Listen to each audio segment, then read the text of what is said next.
Hi there, Prairie Plant Girl here. Today I thought I would share with you the melons that I plan to grow in my Saskatchewan, Canada garden.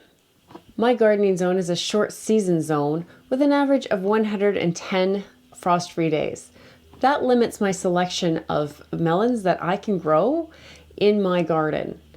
But I can still grow melons, and last year I proved it. Last year I had several melons come ripe on a trellis outside in my garden.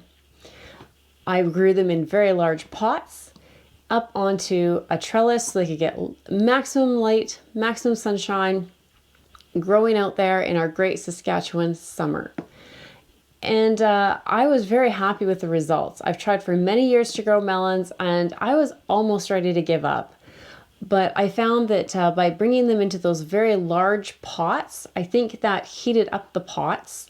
I had them up on the trellis so they could get lots of sunshine. They weren't down on the ground getting shaded out in any way. And I used some hot caps to help give them some protection and get them planted out just a little bit sooner out into my garden and get them flourishing before I would normally have had them out and felt safe with that.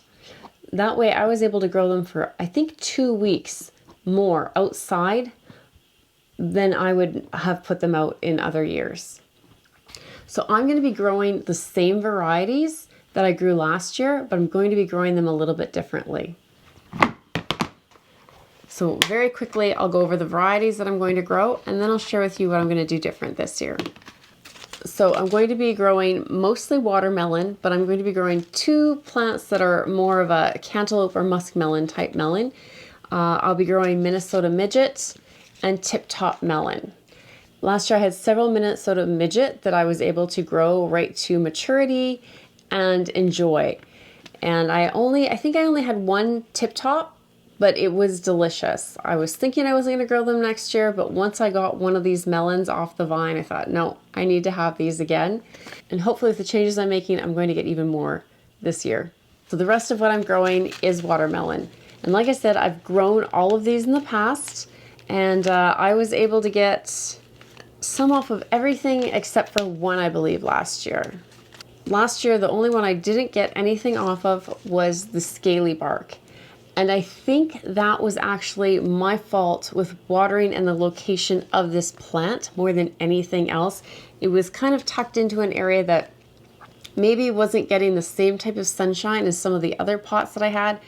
And I think I was overwatering it a little bit. And although melons like a lot of water, I think for the growth that it was having, I was giving it too much water and it kind of rotted off on the vine. And I think that was my own fault. So I'm going to try it again because I'd really like to get some of these melons.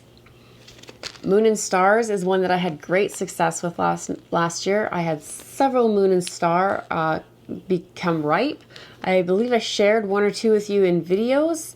They were absolutely delicious, fabulous watermelon, and I can't wait to get my hands on some again this year.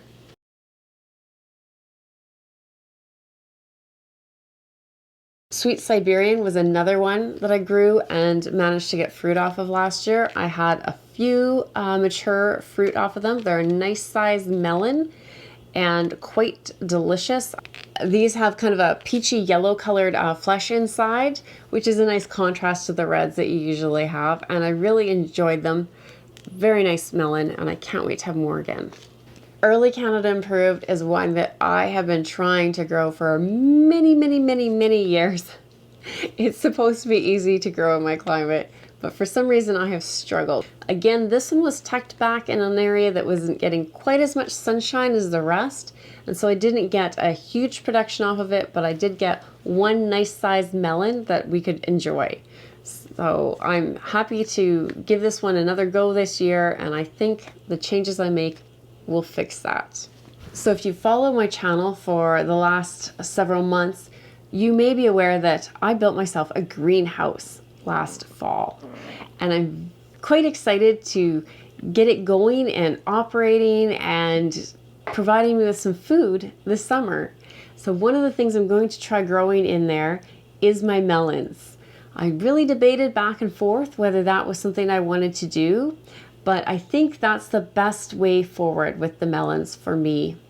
I will have to be watering them in the greenhouse because they won't have supplemental water from rain and irrigation systems that I have in place outside. But last year, growing them in pots, I was watering them every day or two anyways.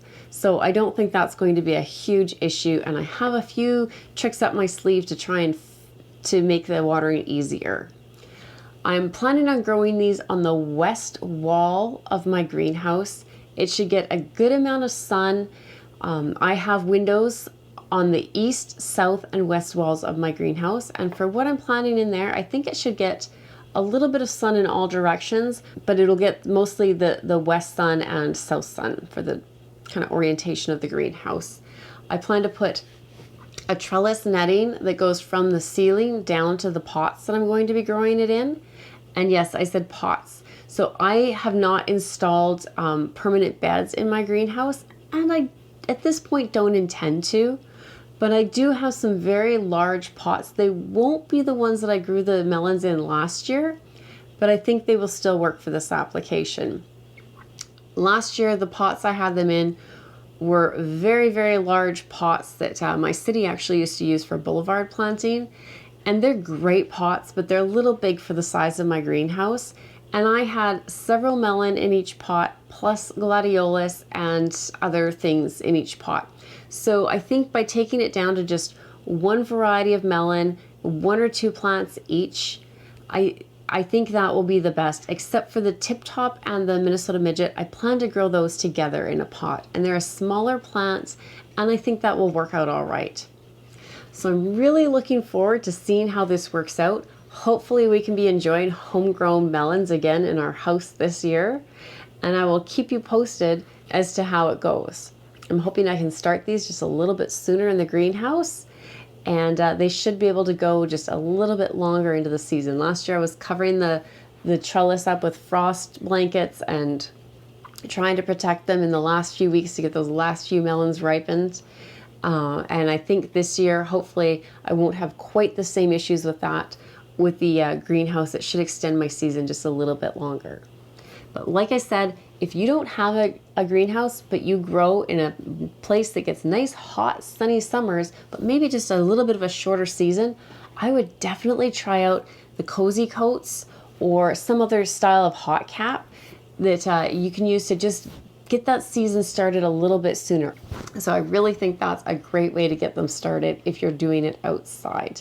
And keep that frost blanket handy in case you get a late frost, because at least here on the prairies, and I'm sure other places, it's not unheard of to have a frost happen after your average last frost date. So it's always good to keep protection and heavy warm protection when it comes to melons in place.